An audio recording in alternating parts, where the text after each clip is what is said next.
Vraiment. Allô? Allô, c'est pour poser une question. Oui. Ma coach, je suis dans le problème. Il y a Je quoi? suis dans le problème. Il y a quoi? Ma coach, j'ai 29 ans. J'ai rencontré mon mari quand j'avais 27 ans. Oui. Quand on s'est rencontrés, franchement, ça a matché, on s'est aimé et tout. Il était prêt, il est venu, il m'a marié, on a fait la dot, on s'est marié et tout. Et depuis qu'on s'est marié, bon, la première année, vu qu'on est dans la deuxième année, la première année, bon, on n'était pas pressé pour avoir des enfants, quoi, tu vois. Moi, je lui disais, vu qu'on ne s'est pas bien connus, le temps de mieux se connaître et tout, parce qu'avoir les enfants, c'est pas facile et tout ça. Il m'a dit, OK. Moi, je lui ai jamais dit que j'avais avorté. Mais quand j'ai fait 5 avortements, personne n'était au courant. Personne, ma famille, personne. C'est que ma meilleure amie qui est au courant de ça, ma coach. Et il me dit, mais depuis, on fait, il n'y a pas d'enfant, on va aller à l'hôpital. Moi, je lui ai dit, OK, d'accord, il n'y a pas de son, on ira à l'hôpital, il ne faut pas t'inquiéter. Mais moi, je ne sais pas pourquoi, mais j'avais peur. Il me disait que peut-être c'est moi qui suis le problème et tout, ma coach. Quand je me suis levée, j'ai pris un rendez-vous chez lui. Je pars là-bas, je fais les amis et tout, ma coach. On me dit que je ne peux plus avoir d'enfants. Je ne sais pas comment je vais dire à mon mari, ma coach. Je ne sais pas ce que je vais lui dire. Actuellement, lui, il veut avoir des enfants. Mais lui veut avoir des enfants là. C'est pas lui, tu étais, puis tu as fait 5 trucs là. C'était pas avec lui, c'était pas avec lui. C'était avec ton ex. Ma coach, c'était avec mon ex. Donc, ça veut dire que je vais récapituler. Hein, je vais récapituler. Ça veut dire que quand tu étais avec ton ex, à chaque fois que tu tombais enceinte, il voulait que tu enlèves. Oui, ok, ça. donc ça veut dire que ton ex, tu es tombé enceinte de lui 5 fois. Et les 5 fois, tu as retiré. Et aujourd'hui, tu es dans une relation, un monsieur qui t'a marié et le monsieur, il veut des enfants. Et toi, tu avais peur d'aller voir un spécialiste parce que tu avais des petits soucis et tout, tu ne tombais pas enceinte, il y avait des petits trucs un peu bizarres. Donc, tu as fini par aller voir le spécialiste et ils ont fait tout ce qu'il fallait. Et il se trouve que tu ne peux plus faire d'enfants. Oui, ma coach. Il sait pas, tout le temps qu'on est là, il a peine qu'on nous bloquer. Vous dites, on a notre enfant, on va faire. Ma coach, je ne sais pas ce que je vais lui dire. Ça, maman m'a adopté comme ça, ma fille, parce que moi, ma coach, je ne sais pas ce que je vais faire, comment je vais lui dire. Je ne sais pas comment je vais faire, oh, ma coach, je ne sais pas. Je ne sais pas comment je vais lui dire. Donc, ça veut dire que ton mari, ça veut dire que le monsieur sur qui tu es tombé, qui est bien, qui te traite bien, qui t'a marié, tous les jours, il te dit qu'on va faire notre enfant, on va faire ça. Donc, il ne fait que te parler enfant. Et toi, maintenant, on vient de te dire que tu ne peux plus faire d'enfant parce que tu as fait, au moins, tu as fait beaucoup de curetage. Ma coach, parce que lui, tous ses amis ont des enfants. Et lui, il a 31 ans, tu vois.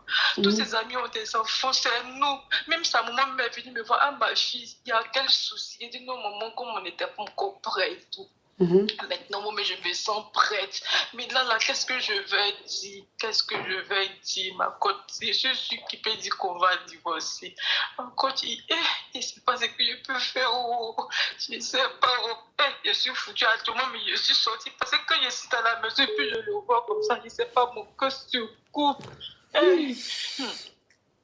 C'est pas ce que je peux faire, ma coach. Sauve-moi. Je ne sais pas qu'est-ce que je peux faire, qu'est-ce que je peux dire pour qu'il puisse me comprendre. Je sais pas. Ah ouais. Je lui ai jamais dit aussi que voici ce que j'avais fait aussi. Je lui ai jamais parlé de ça. Parce que même une fois, même, on parlait des filles qui avortaient, même je me plaignais pour dire les filles là sont bêtes, elles sont ceci, elles sont cela. Ok, alors, ce que tu expliques là, c'est très triste. C'est très triste parce que la pauvre, elle était avec un homme qu'elle aimait. Et cet homme-là, en fait, qui n'était pas prêt à s'engager avec elle. Donc, à chaque fois qu'elle tombait enceinte, cet homme-là lui demandait d'enlever ce qui n'est pas bien. Vraiment, c'est pas du tout bien. Mais elle enlevait à chaque fois pour ne pas perdre cet homme-là. Donc, elle a enlevé au moins 5 fois. Et malgré ça, il n'est pas resté avec elle, mais c'était prévisible. Aujourd'hui, qu'elle est tombée sur un homme bien, qui la traite bien, qui la marie, et cet homme-là qui a sa maman qui l'aime beaucoup, qui l'a adopté comme sa fille et tout ça, lui maintenant il veut enfant. Et elle, comme elle avait des petits soucis, elle s'est rendue compte quand elle allait faire des examens, des analyses et tout, qu'elle ne peut plus avoir d'enfant. Ok, Alors, moi, ce que je vais te dire, c'est que c'est la médecine qui a dit que tu ne peux plus faire d'enfants. Dieu n'a pas encore dit que tu ne peux plus faire d'enfants. Les traitements indigènes n'ont pas encore dit que tu ne peux plus faire d'enfants. Il y a des traitements indigènes qui sont très, très, très, très, très efficaces. Moi, je sais, je connais des personnes à qui on a dit à l'hôpital qu'elles ne pouvaient plus faire d'enfants. Elles ont suivi des traitements et elles sont tombées enceintes ou elles ont prié et Dieu a opéré un miracle dans leur vie. Ça, c'est ce que l'hôpital a dit, c'est ce que les médecins ont dit. Mais faut pas perdre espoir, ma chérie. Faut pas perdre espoir. Il faut suivre des traitements indigènes, il faut suivre. Et puis, faut avoir foi en ton Dieu, il faut prier ton Dieu. Et puis, il y a la FIV aussi qui est là. Vous pouvez faire la FIV. Ça, c'est vrai. Voilà, vous pouvez faire la FIV, ça peut marcher. D'accord, voilà. Sinon, il faut que je lui en parle. Non, faut pas lui en parler, faut pas lui dire. Faut pas lui dire que tu es là à l'hôpital, qu'on t'a dit que tu ne peux plus faire d'enfant. Parce que de la manière lui-même, il a envie de faire enfant. Tous les jours que Dieu fait, il te parle enfant. Là. Le jour où tu lui dis ça, là, ça va le décourager, on ne sait jamais. Faut pas, il va commencer à avoir un comportement bizarre. Voilà, parce que ma coach, je ne vais pas mentir. Depuis qu'il est rentré dans ma vie, il a permis, je travaille, il me met à l'aise, ma famille, tout le monde. Il va venir dire quoi là. Pas pour moi, donc, faut pas dire, dis pas à ton mari qu'on t'a dit que tu ne peux plus faire d'enfant. Toi, ce que tu dois faire, prends les médicaments. Ta maman vit, non? Ma maman vit. Ok, si ta maman vit là, faut dire à ta maman de se lever. Elle n'a qu'à se lever, elle n'a qu'à se renseigner. Les femmes qui traitent, qui font des traitements de grossesse et tout ça, ta maman n'a qu'à se renseigner. Elle va tomber sur quelqu'un qui est bien, quelqu'un qui sait vraiment, qui connaît les vrais médicaments. Elle va t'envoyer, tu vas prendre les médicaments là. Et puis toi-même là, il faut continuer à croire en ton Dieu. En tout cas, je dis, il faut te lever, il faut te battre pour que la situation soit résolue. En Côte d'Ivoire, là-bas, il y a beaucoup de personnes qui traitent ça pour que tu tombes en compte. Et il y a des femmes qui ont eu des enfants aujourd'hui grâce à ça.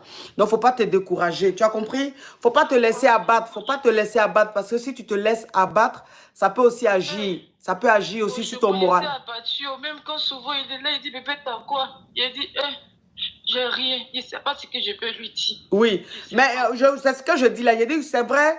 Tu es abattu, c'est normal, tu es un être humain, mais il ne faut pas te laisser trop abattre parce que si tu te laisses trop abattre, si le moral est trop à plat, ça va être compliqué. Donc, il faut avoir foi, il faut rester positive. Tu comprends? C'est Dieu qui donne enfant. Donc, si Dieu n'a pas encore dit son dernier mot là, ce n'est pas l'homme qui va te décourager. Il faut continuer, il ne faut pas perdre espoir. Tu comprends? D'accord, ma coach. Bisous, courage à toi, ma puce. Merci beaucoup. Courage. Oh, vraiment, il y a des choses dans la vie là aussi. Oh, vraiment, c'est triste.